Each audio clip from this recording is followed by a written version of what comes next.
Can't talk. COVID.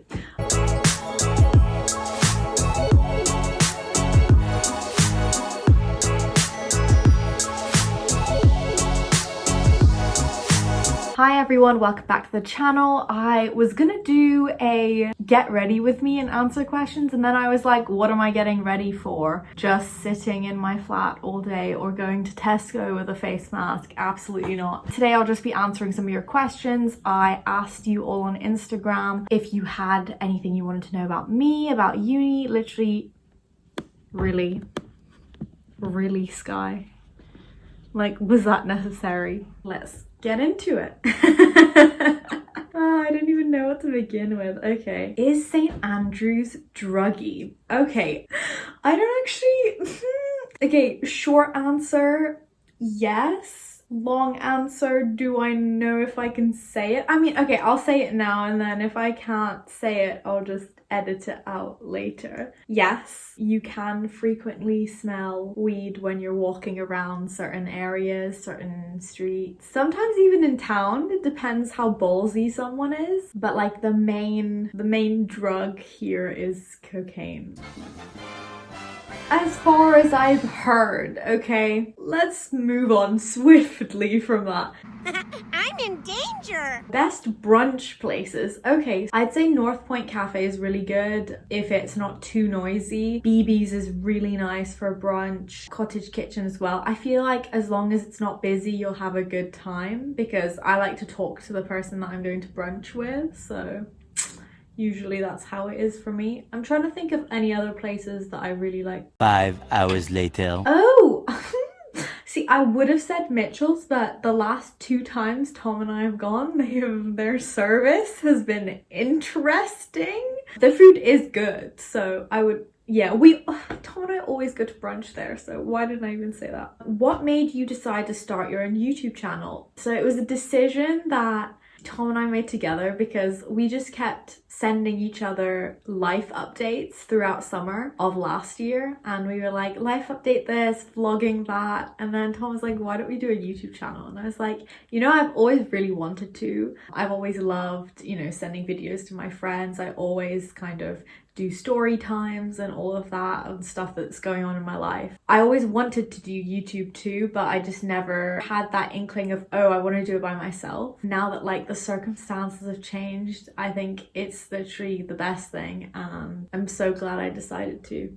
Best piece of advice you've ever heard. Piece of advice you've never heard. Okay. Piece of advice you've never heard anyone give about starting St. Andrew's. Piece of advice I've never heard.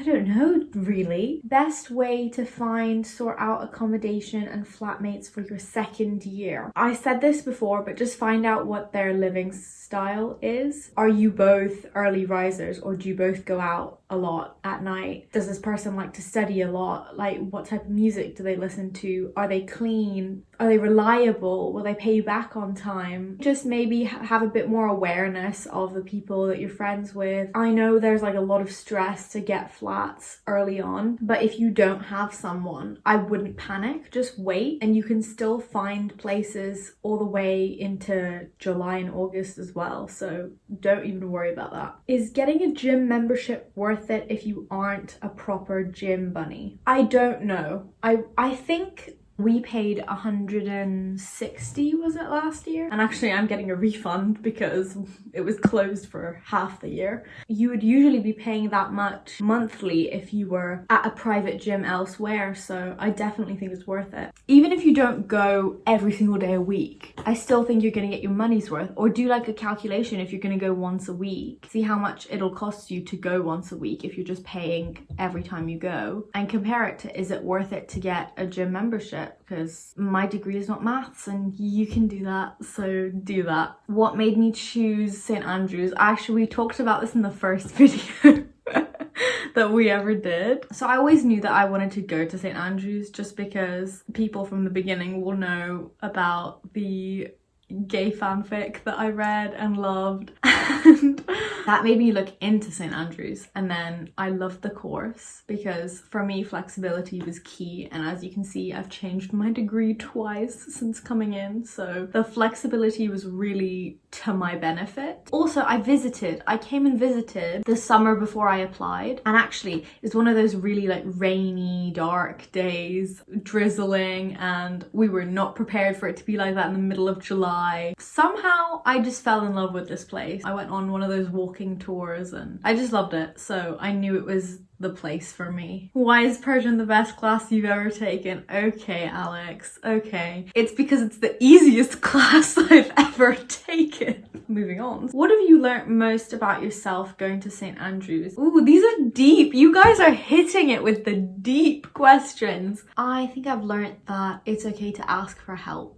We all need support in our lives because I'm very much that person who's used to being there for other people, whereas sometimes you forget that you need it yourself. I've learned that I can get distracted really easily. I procrastinate a lot. Could you explain doing 3 subjects with sub-honors and how it's split? I think it's different for any degree you do. If it's art, humanities, medicine's a whole thing of its own, divinities are a whole thing of their own. Check out the website. I'm gonna put a link below because the website explains it way better than I do. This is, I think, for everyone. You do 120 credits typically per year. If you're doing 4 years, amounts to 480 credits, and then those are split up however which way. Check out the link below in the description box.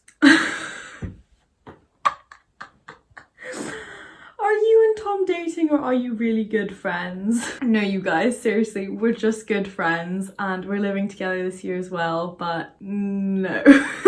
Best Farsi rapper. What makes you think that I know Farsi rappers? Okay, this is serious overestimation on my Farsi rap knowledge. Just go listen to Sasi Monkan or something. Blech. Do you regret choosing St. Andrews? Absolutely not. No, 100% no. I love it here. And I know that this was really the only place I could see myself going to. How's it going? Pretty well. I'm not gonna lie, I woke up at 8 a.m, which is the earliest I've woken up this whole quarantine, which is interesting for me. It's going well, going great. Thanks for asking. Does St. Andrews ever feel lonely? Yes. For me personally, I have to make all the extra leaps so as to not let myself get lonely. Frequently see people, surround myself with friends, also reach out to student services, and I do counselling, and I'm going to start again once semester begins. And I think it's really important to keep checking in with people around you. Even the strongest of us need someone to talk to about things that are going on in life, especially during this whole situation that has been going on in 2020. Biggest misconception about St. Andrews: that everyone here is rich and everyone here is somehow super posh and white middle class. I mean, yes, that is true for, I'd say, like the rich are maybe 30% of us. At least that's what I think. I don't actually know the stats. Do not quote me on this. This is just my perception. Not everyone's rich. Like, that's really not the case. I mean, I get why people would think that because of the amount of international students and because we pay a lot in fees. But as an international student, I can tell you, we're not all rich. Trust me. Favorite Persian food. It has to be between khoshte bademjan and khoshte fesenjun. So good. Also zeresh polo, special place in my heart. Zeresh polo with cranberries, amazing. If you could meet one person in the world, dead or alive, for the day, who would it be? Ooh, that is a hard one. 2,000 years later. 1 eternity later. How do you balance social life and academic life? I say give yourself a bracket of time when you have deadlines. Give yourself a good window of time to get your work done so you don't end up feeling super stressed by the end of it, because it's not good for you. Just try and live a stress-free life. As far as social events go, some of them can be pricey, some of them are pretty normal. So if you're gonna go to the pricier ones, I mean, I'd personally do like 2 events a semester with the pricey ones and then go to a couple smaller ones, but that's just me. I personally, sometimes I'll go out twice a week and then won't go out for the next 2 weeks. So it just really depends on what I have going on that week and how heavy my week is and if I'm seeing friends. And oh yeah, I think social life also counts as seeing friends. I meet a lot of people for coffee, for just random snippets in the day. You catch up with people in the library. Don't know how that's going to be this year, but just stuff like that. I love this question so much. Thank you so much for asking this question. What are some ways that white St. Andrews students can be active allies to BAME peers? I personally don't know if I can answer this question, so I'm going to ask a friend to send in a video as well. But for me personally, a lot of times for me it's been microaggressions that the issues that I've faced. Speak to people, speak to your BAME friends, speak to the people around you, let them know that you're passionate about supporting them, and that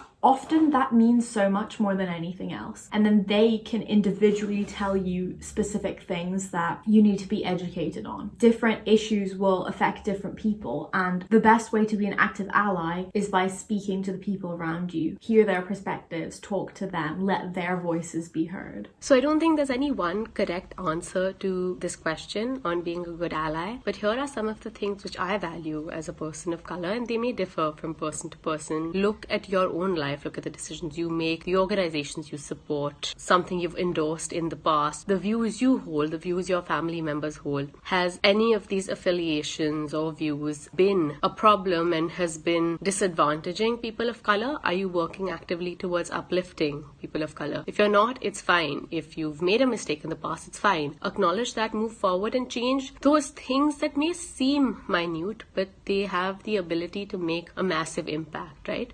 Whether that's supporting people of color in like small scale businesses, whether that's dissociating yourself from institutions, organizations who have been party to any oppression of people of color and calling these people out. Essentially, while I greatly value social media activism and the ability a post may have to spread awareness, something I would really like seeing is going beyond that, coupling that with some physical activism and actually making a change, even having some difficult conversations. So always, I think coupling your social media activism with in-person action is something I would really value. Lastly, just the ability to understand and acknowledge that allyship and being a good ally, speaking out against racism and injustice should not only be a thing when it's trendy or when people are doing it, right? It's a lifelong thing. It's about changing the entire process of your thinking and of your being. So it's a forever ongoing process. And I think in this process, you will make mistakes at some point, right? I think it's about acknowledging those, but then moving ahead and making that change. There is this need to understand that even within BAME individuals and communities, some identities are more disadvantaged than others.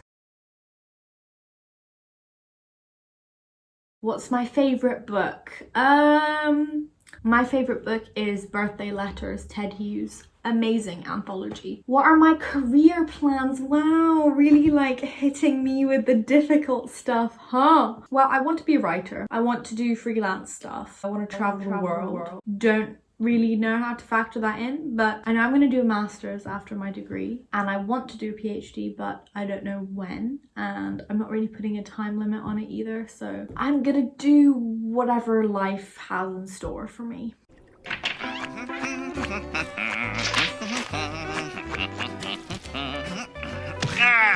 Time to relax. What do the science programs look like at St. Andrews? Do I look like Google to you? I will link it below. Okay, we have some funny ones. Are the seagulls of St. Andrews former bishops and that's why they attack people?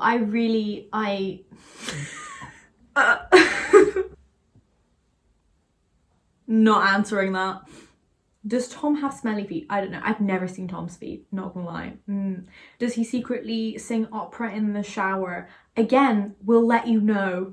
I wouldn't put it past him. Is this guy a secret agent like Perry the Platypus?